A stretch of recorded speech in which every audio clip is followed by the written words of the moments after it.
یہ بات یاد رہے، کفارہ صرف رمضان کا روزہ توڑنے کی وجہ سے واجب ہوتا ہے، کسی اور روزہ توڑنے پر کفارہ نہیں، اور رمضان کا روزہ بھی شروع کر کے توڑا ہو تب، اگر کسی نے روزہ ہی نہیں رکھا تو اس پر کفارہ نہیں۔ اسی طرح کوئی رمضان کا روزہ توڑ دیا، بعد میں اس کی قضا کر رہی تھی کہ اس قضا روزے کو پھر کسی وجہ سے توڑ دیا تو اس پر بھی کفارہ نہیں۔ کفارہ صرف رمضان کی ادائی روزے توڑنے کی وجہ سے ہوتا ہے۔ عورت کے لیے نفاس کی وجہ سے روزے چھوٹ گئے تو بھی کفارہ صحیح نہیں ہوا،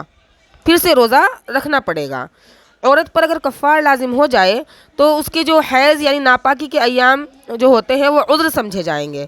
اور ان دنوں میں روزہ نہ رکھنے کی وجہ سے اس کے تسلسل پر کوئی فرق نہیں پڑے گا،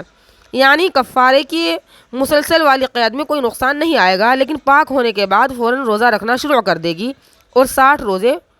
پورے کر لیں۔ اگر کسی کو روزہ رکھنے کی طاقت نہ ہو تو 60 غریبوں کو صبح اور شام پیٹ بھر کر کھانا کھلانا چاہیے۔ اگر کوئی کھانا نہ کھلائے بلکہ 60 غریبوں کو صدقہ فطر کے برابر اناج، آٹا یا رقم دے دے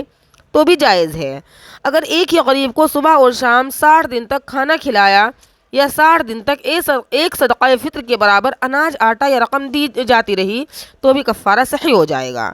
اگر 60 دن کا حساب کر کے ایک غریب کو ایک ہی دن میں دے دیا تو ایک دن کے اعتبار سے ادا ہوگا،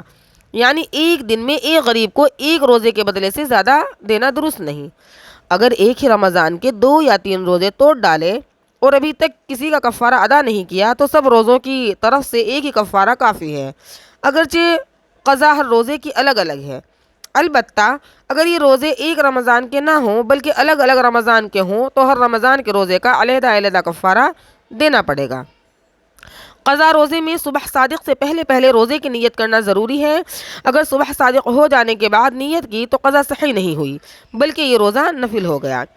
قضا کا روزہ پھر سے رکھے۔ یہی حکم کفارے کے روزے کا بھی ہے کہ صبح صادق سے پہلے نیت کا ہونا چاہیے۔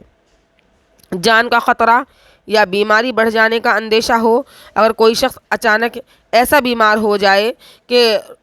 روزہ نہ توڑے گا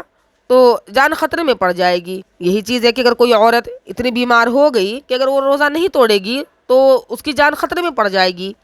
یا اس کی بیماری بڑھ جائے گی، مثلاً ایسی پیاس یا ایسی بھوک لگی کہ ہلاکت کا ڈر ہے، یا مثلاً پیٹ وغیرہ میں اتنا شدید درد ہو گیا کہ اس کی وجہ سے بے تاب ہو گئی، یا سانپ یا زہریلے جانور نے کاٹ لیا وغیرہ، تو روزے میں دوائی یا غذا کھا لینا درست ہے، یعنی اس وقت روزہ توڑ دینا درست ہے۔ حاملہ عورت کو روزہ شروع کرنے کے بعد کوئی ایسی بات پیش آ گئی جس سے اپنی جان کا یا بچی کی جان کا خطرہ ہے تو اس کی وجہ سے روزہ توڑ دینا جائز ہے۔ اگر دودھ پلانے والی عورت کو اندیشہ ہو کہ روزہ رکھنے کی وجہ سے شیر خوار بچہ ہلاک ہو جائے گا یا عورت ضعف اور کمزوری کی وجہ سے ہلاک ہو جائے گی